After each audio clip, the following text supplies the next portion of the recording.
Assalamualaikum warahmatullahi wabarakatuh.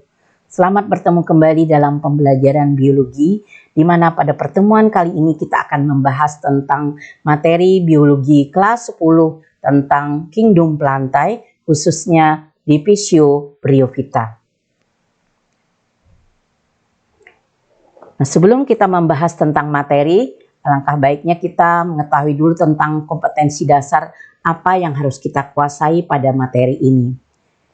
Untuk KD38 adalah mengelompokkan tumbuhan ke dalam Dipiscio berdasarkan ciri-ciri umum serta mengaitkan peranannya dalam kehidupan. Kemudian KD48 adalah menyajikan laporan hasil pengamatan dan analisis genetik dan filogenetik tumbuhan serta peranannya dalam kehidupan. Kemudian untuk tujuan pembelajaran adalah yang pertama, mendeskripsikan ciri-ciri umum kingdom plantae. 2. Menjelaskan tentang klasifikasi kingdom plantae. 3. Mendeskripsikan ciri-ciri umum tumbuhan lumut atau bryophyta. 4. Menjelaskan struktur tumbuhan lumut. 5. Menjelaskan skema siklus hidup tumbuhan lumut. 6. Adalah menyusun klasifikasi tumbuhan lumut. Dan yang ketujuh adalah menjelaskan manfaat tumbuhan lumut bagi kehidupan manusia.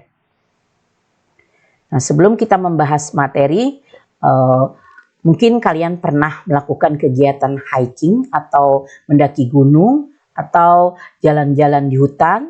Nah, mungkin juga kita sering di sekolah kita, di lingkungan sekolah, kita banyak sekali menemukan berbagai jenis atau berbagai ragam tumbuhan, di mana mungkin kita melihat ada tumbuhan yang tumbuh hidupnya menempel di atas batu-batuan, ada juga yang menempel di atas kayu, kemudian ada juga yang tumbuh di sela-sela antara tumbuhan yang satu dengan tumbuhan yang lainnya.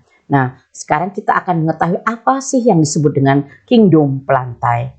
Nah, kingdom plantae atau yang biasa disebut juga dengan dunia tumbuhan merupakan kelompok yang anggotanya terdiri atas tanaman dengan ciri khasnya masing-masing. Nah, hal penting yang harus dipahami dalam kingdom ini yaitu terkait ciri-ciri umum dan klasifikasinya. Nah, baiklah kita akan mempelajari tentang ciri-ciri umum kingdom plantae. Yang pertama adalah selnya berupa sel eukariotik, artinya intinya sudah memiliki membran inti. Kemudian memiliki akar, batang, dan daun. Yang ketiga adalah bersifat multiseluler, artinya memiliki banyak sel, berklorofil, memiliki zat hijau daun untuk bisa melakukan fotosintesis, dan memiliki cadangan makanan berupa amilum dari hasil fotosintesis disimpan. Kemudian yang berupa dinding sel terbuat dari selulosa dan bersifat autotrof, artinya dapat membuat makanan sendiri. Nah, sekarang kita akan bahas tentang klasifikasi plantae. Nah, untuk klasifikasi plantae ada terbagi atas 3 divisi. Yang pertama, Dipiscio yang pertama adalah Dipiscio bryophyta atau disebut juga dengan tumbuhan lumut. Kemudian yang Dipiscio yang kedua adalah Dipiscio pteridophyta atau tumbuhan paku. Yang ketiga adalah Dipiscio spermatophyta atau tumbuhan berbiji. Di mana tumbuhan berbiji itu bisa digolongkan ada 2 kelompok lagi yang disebut dengan kelompok gymnospermae atau berbiji terbuka. Ini adalah misalnya tumbuhan pinus, tumbuhan pakis haji. Nah, kemudian ada yang disebut dengan kelompok angiospermae atau tumbuhan berbiji tertutup. Nah, di sini contohnya adalah misalnya tomat, mangga, kelapa, dan lain sebagainya. Nah, ini klasifikasi plantae berdasarkan Dipiscio. Nah, kemudian kita lanjut kepada berikutnya tentang klasifikasi tumbuhan berdasarkan bagiannya adanya jaringan tumbuhan.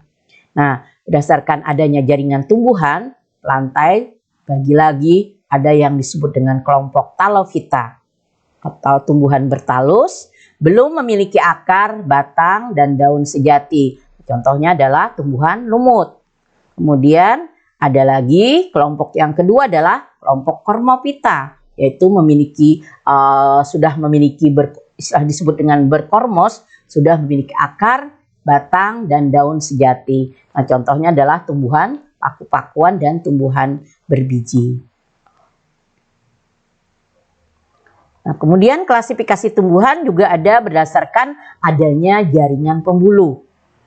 Nah, yang pertama adalah tumbuhan tidak berpembuluh atau disebut dengan Atrachyophyta. Contohnya tadi adalah tumbuhan Bryophyta atau tumbuhan lumut. Kemudian ada tumbuhan berpembuluh atau disebut dengan Trachyophyta. Yang tadi adalah Pteridophyta dan Spermatophyta.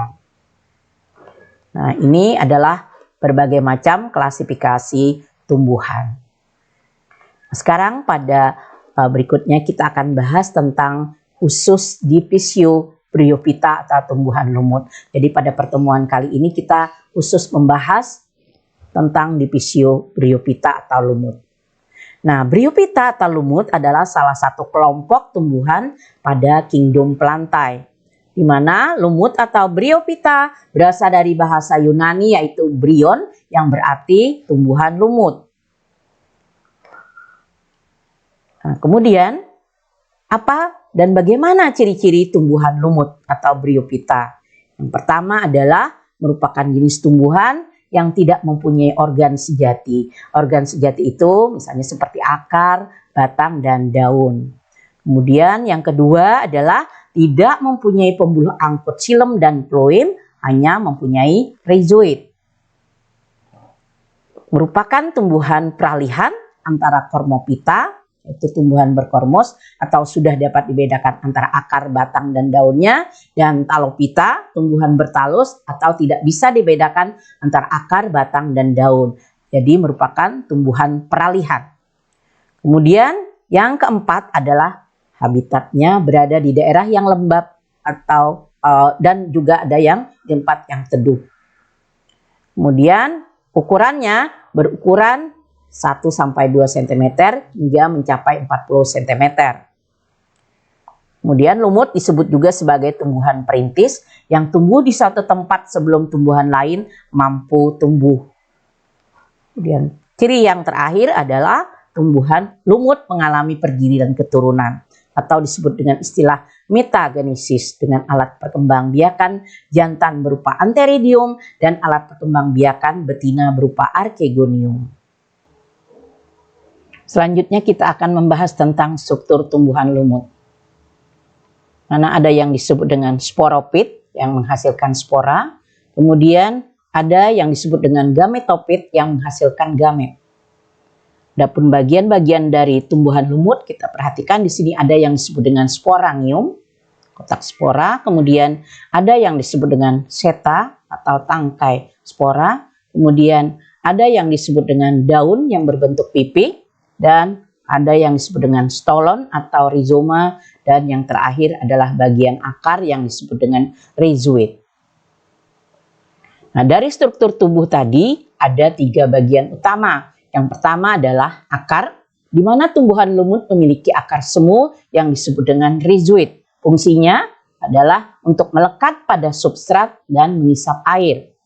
Kemudian yang kedua adalah bagian batang, di mana lumut hati dan lumut tanduk tidak berbatang dan tidak memiliki pembuluh angkut. Tubuhnya berbentuk lembaran atau disebut dengan talus. Sedangkan lumut daun mempunyai batang sederhana dengan pembuluh angkut tunggal. Dan yang ketiga adalah bagian daun, di mana lumut hati dan lumut tanduk tidak memiliki struktur daun, dan lumut daun memiliki daun sederhana dan pipih. Sekarang kita akan lihat ada yang disebut dengan pergiliran keturunan atau metagenesis tumbuhan lumut. Dalam pergiliran keturunan atau metagenesis tumbuhan lumut ada 2 fase. Fase yang pertama disebut dengan fase gametophyte. Nah, fase tumbuhan lumut yang menghasilkan gamet atau disebut dengan sel kelamin, di mana sel kelamin menghasilkan di bagian atas tumbuhan lumut pada struktur bernama gametangium. Nah, bila gametangium menghasilkan sel spermatozoid, maka gametangium disebut antheridium, dan bila gametangium menghasilkan sel ovum, maka gametangium disebut dengan archegonium. Kemudian yang kedua adalah fase sporopit, di mana fase sporopit adalah fase tumbuhan lumut yang menghasilkan spora. Kita lihat pada gambar di sini ada yang merupakan fase gametopit, sedangkan yang sini adalah fase sporopit.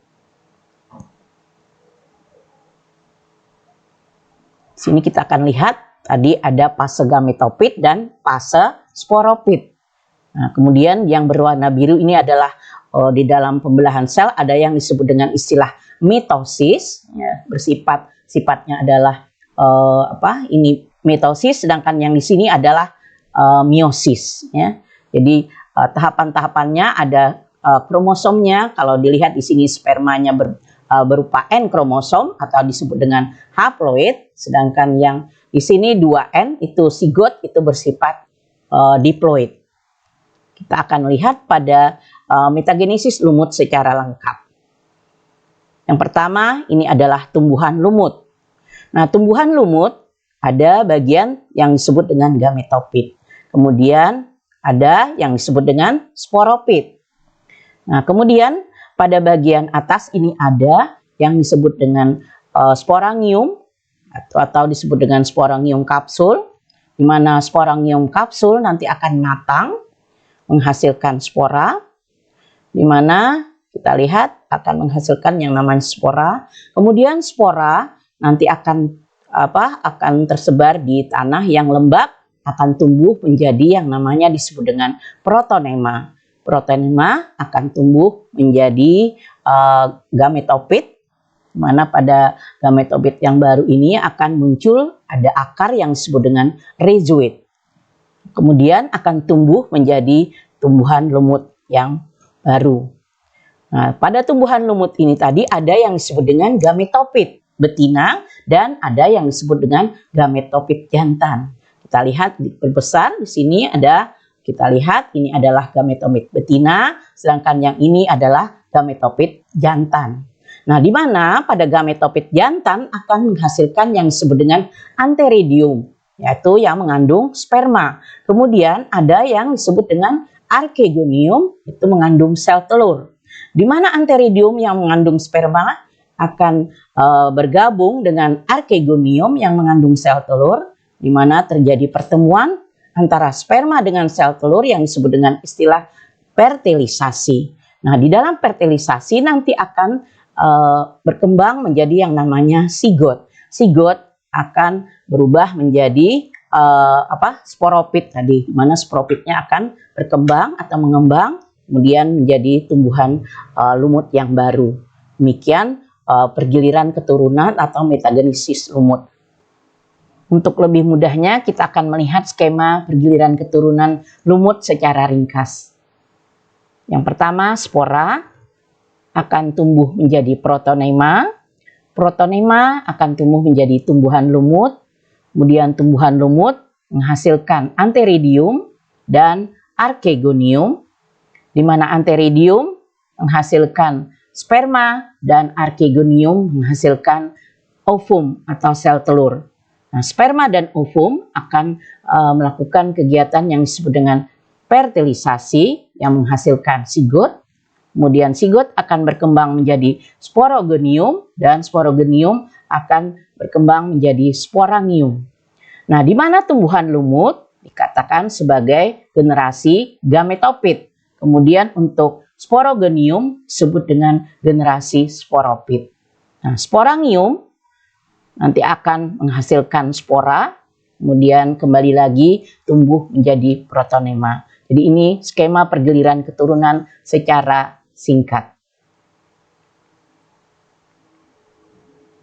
Selanjutnya kita akan membahas tentang klasifikasi tumbuhan lumut. Di mana klasifikasi tumbuhan lumut terbagi atas 3 kelas. Yang pertama adalah kelas Hypathecopsida atau lumut hati. Kemudian kelas yang kedua adalah kelas Anthoceratopsida atau tumbuhan lumut tanduk. Yang ketiga adalah kelas Bryopsida atau lumut daun atau disebut juga dengan lumut sejati.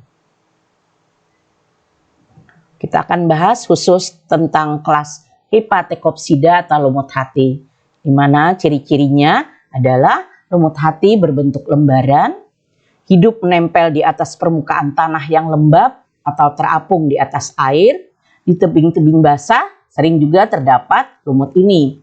Nah, ini contohnya adalah Marchantia polymorpha, kemudian ada yang disebut dengan Rhiciocarpus natans. Ini biasanya yang ada di permukaan atau di terapung di atas air.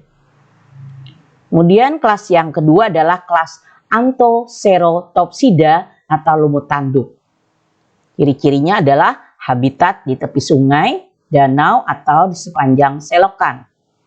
Mengalami pergiliran keturunan atau metagenesis, mempunyai gametofit mirip dengan gametofit lumut hati. Perbedaannya hanya terletak pada sporopitnya. Nah, sporopit lumut tanduk mempunyai kapsul memanjang yang tumbuh seperti tanduk dari gametofit. Masing-masing mempunyai kloroplas tunggal yang berukuran besar, lebih besar dari kebanyakan lumut. Contohnya adalah Anthocerus natans. Kita lihat di sini bentuknya seperti tanduk-tanduk.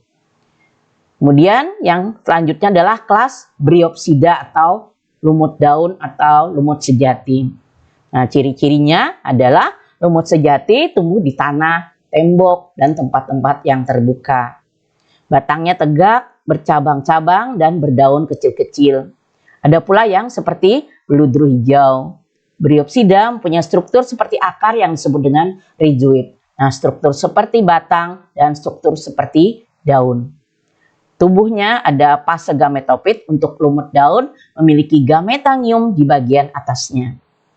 Nah, contohnya kita lihat di sini adalah Polytrichum communi dan ada yang disebut dengan Sphagnum sp atau terkenal dengan lumut gambut. Nah, sekarang kita akan mempelajari apa manfaat tumbuhan lumut bagi manusia. Manfaat tumbuhan lumut bagi manusia yang pertama adalah Marchantia polymorpha sebagai obat penyakit hepatitis. Kemudian yang kedua, Sphagnum fimbriatum, Sphagnum squamosum, Sphagnum aquatifolium, Sphagnum ropenensi berfungsi sebagai bahan pengganti kapas. Kemudian yang ketiga, sebagai bantalan lumut di hutan, mampu menyerap air hujan dan air salju yang mencair. Kemudian lumut gambut di daerah rawa sebagai penyubur tanah. Kemudian lumut merupakan vegetasi perintis atau tumbuhan pionir. Demikian materi yang kita bahas pada hari ini dari kingdom plantae, ciri-cirinya, klasifikasinya, kemudian khusus tumbuhan lumut atau Divisio bryophyta, ciri-cirinya, strukturnya, metagenesisnya, dan klasifikasi serta manfaat tumbuhan lumut bagi manusia. Nah, sekarang untuk memperdalam materi yang akan kita bahas tadi, baiklah kita akan mempelajari beberapa contoh soal berikut. Nah, soal untuk nomor 1, perhatikan ciri-ciri organisme berikut. Yang pertama, bersifat multiseluler. 2, memiliki dinding sel. 3, bersifat autotrof. 4, bersifat prokaryotik. 5, dapat bergerak aktif. Nah, ciri-ciri yang dimiliki oleh dunia tumbuhan terdapat pada nomor. Kita perhatikan untuk pilihan 1, bersifat multiseluler. Artinya bersifat banyak sel. Tadi sudah kita pelajari bahwa ciri-ciri tumbuhan itu adalah bersifat multiseluler. Ini 1. Kemudian memiliki dinding sel. Sudah ada dinding selnya. Kemudian bersifat autotrof, artinya dapat membuat makanan sendiri. Kemudian yang keempat bersifat prokaryotik. Nah, kalau kita lihat dari yang sudah dijelaskan tadi bahwa tumbuhan itu eukaryotik. Kemudian di sini yang kelima dapat bergerak aktif. Tumbuhan tidak dapat bergerak aktif seperti pada hewan. Nah, ciri-ciri yang dimiliki oleh dunia tumbuhan berarti kita lihat di sini adalah terdapat pada nomor soal 1, 2, dan 3. Jadi jawaban yang benar di sini adalah jawaban A, ya, 1, 2, dan 3. Kemudian kita lanjut pada soal nomor 2. Tumbuhan berikut yang termasuk tumbuhan tidak berpembuluh adalah A. Paku air dan paku purba. Kita lihat A. Paku air dan paku purba itu adalah merupakan tumbuhan paku-pakuan. Kemudian B. Lumut hati dan lumut daun. Di sini kita lihat lumut hati dan lumut daun merupakan tumbuhan yang tidak berpembuluh. Kemudian yang C. Lumut tanduk dan paku ekor kuda. Kita lihat lumut tanduk adalah tumbuhan tidak berpembuluh, tetapi di sini paku ekor kuda adalah termasuk tumbuhan paku-pakuan yang berpembuluh. Kemudian jawaban D, tumbuhan biji terbuka dan tumbuhan biji tertutup. Ini adalah tumbuhan yang berpembuluh. E, tumbuhan berkeping 1 dan tumbuhan berkeping 2 juga termasuk tumbuhan berpembuluh. Jadi kalau kita perhatikan di sini, jawaban yang paling tepat adalah pada bagian lumut hati dan lumut daun. Jadi jawaban yang benar adalah pada bagian B, ya, lumut hati dan lumut daun. Sekarang kita lanjut pada soal nomor 3. Perhatikan ciri-ciri tumbuhan berikut. 1. Gametofit lebih dominan daripada sporopit. 2. Daun muda menggulung. 3. Permukaan luar tubuhnya dilapisi lapisan lilin. 4. Akar semuanya disebut rhizoid, berfungsi untuk menyerap air dan unsur hara. 5. Batangnya terdapat di dalam tanah disebut rizoma. 6. Terdapat trophofil yang berfungsi dalam fotosintesis. Nah, ciri-ciri tumbuhan Bryophyta terdapat pada nomor. Kita lihat di sini pada pilihan 1, gametofit lebih dominan daripada sporopit. Ini jawaban benar. Kemudian yang 2, daun muda menggulung. Daun muda menggulung ini adalah ciri-ciri dari tumbuhan paku. Kemudian yang ketiga, permukaan luar tubuhnya dilapisi lapisan lilin. Nah, ini jawaban juga benar. Kemudian yang keempat, akar semuanya disebut rhizoid, berfungsi untuk menyerap air dan unsur hara. Ini juga benar. Nah, yang kelima, batangnya terdapat di dalam tanah disebut rizoma. Kita lihat ini juga bukan jawaban yang benar. Kemudian yang 6, terdapat trophofil yang berfungsi dalam fotosintesis. Ini biasanya pada tumbuhan paku. Nah, ciri-ciri tumbuhan Bryophyta terdapat pada nomor. Kita lihat di sini yang nomor 1. Kemudian yang benar tadi adalah nomor 3 dan nomor 4. Berarti jawaban yang benar adalah 1, 3, dan 4. Jadi jawaban yang benar adalah pada bagian B. Kemudian kita lanjut pada soal nomor 4. Pada pergiliran keturunan, lumut didapatkan. 1. Tumbuhan lumut. 2. Spora. 3. Protonema. Dan 4. Sporogonium. Nah, urutan daur hidup lumut yang benar, kita perhatikan di sini ada yang kita lihat dulu spora. Ya, spora nanti tumbuh menjadi yang namanya protonema, berarti urutan 2, 3. Kemudian setelah protonema akan tumbuh menjadi tumbuhan lumut. Nah, tumbuhan lumut akan berkembang menjadi sporogonium. Nah, urutan daur hidup lumut yang benar kita perhatikan 2, 3, 1, dan 4. Kita perhatikan di sini pilihan 2, 3, 1, dan 4. Berarti pilihan yang benar adalah pada bagian B. Ya. Sekarang kita lanjut pada soal nomor 5. Tumbuhan lumut yang dapat digunakan sebagai pengganti kapas adalah A. Sphagnum, B. Azolla pinnata, C. Selaginella, D. Marchantia polymorpha, dan E. Anthoceros nathan. Kita perhatikan A itu sphagnum. Tadi dikatakan dalam penjelasan bahwa sphagnum itu adalah untuk pengganti kapas. Itu betul jawabannya, ya. Sekarang Azolla pinnata. Azolla pinnata ini termasuk tumbuhan paku. Selaginella juga termasuk tumbuhan paku. Kalau Marchantia polymorpha ini bermanfaat sebagai obat hepatitis. Kemudian Anthoceros nathan ini adalah lumut tanduk. Jadi kita perhatikan di sini jawaban yang benar adalah jawaban A, ya. Kita lihat pilihan sphagnum. Demikian pembelajaran kita pada pertemuan kali ini, yaitu tentang Bryophyta. Kemudian untuk materi Pteridophyta dan Spermatophyta nanti kita akan bahas pada pertemuan berikutnya. Terima kasih atas perhatiannya. Assalamualaikum warahmatullahi wabarakatuh.